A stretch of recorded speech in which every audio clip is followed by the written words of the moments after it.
खबर की, जहां गोविंदगढ़ किले में इस वर्ष भी परंपरागत खजलैया उत्सव धूमधाम और हर्षोल्लास के साथ मनाया गया।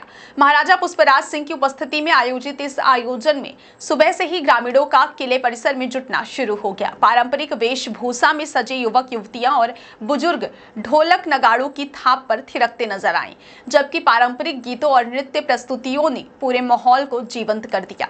ग्रामीणों के अनुसार खजलैया उत्सव न केवल सांस्कृतिक धरोहर का प्रतीक है, बल्कि आपसी भाईचारे और सामाजिक एकता का संदेश भी देता है। पीढ़ी दर पीढ़ी संजोई गई इस परंपरा को आज भी पूरे श्रद्धा और जोश के साथ निभाया जा रहा है। कार्यक्रम के अंत में महाराजा पुष्पराज सिंह ने ग्रामीणों को शुभकामनाएं देते हुए इस विरासत को आगे बढ़ाने के लिए प्रेरित किया है। ऐतिहासिक किले का आभा मंडल और ढोल नगाड़ों की गूंज ने पूरे आयोजन को उल्लासमय बना दिया।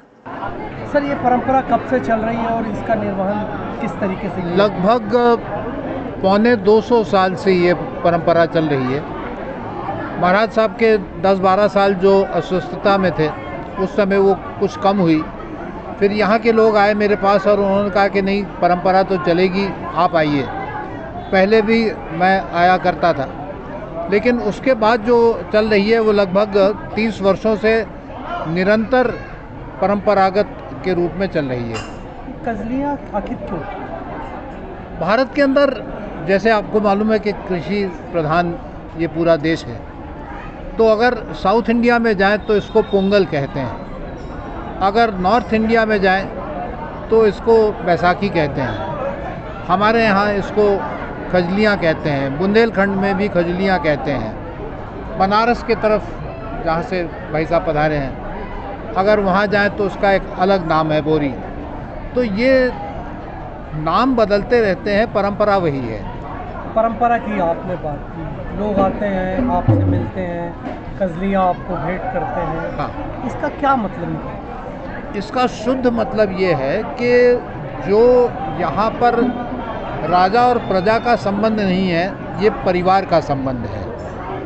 राजा और प्रजा तो वहाँ होती है जहाँ एक तरफा कोई काम करता हो और एक तरफा लेन देन हो रहा हो, कुछ भी कर रहा हो।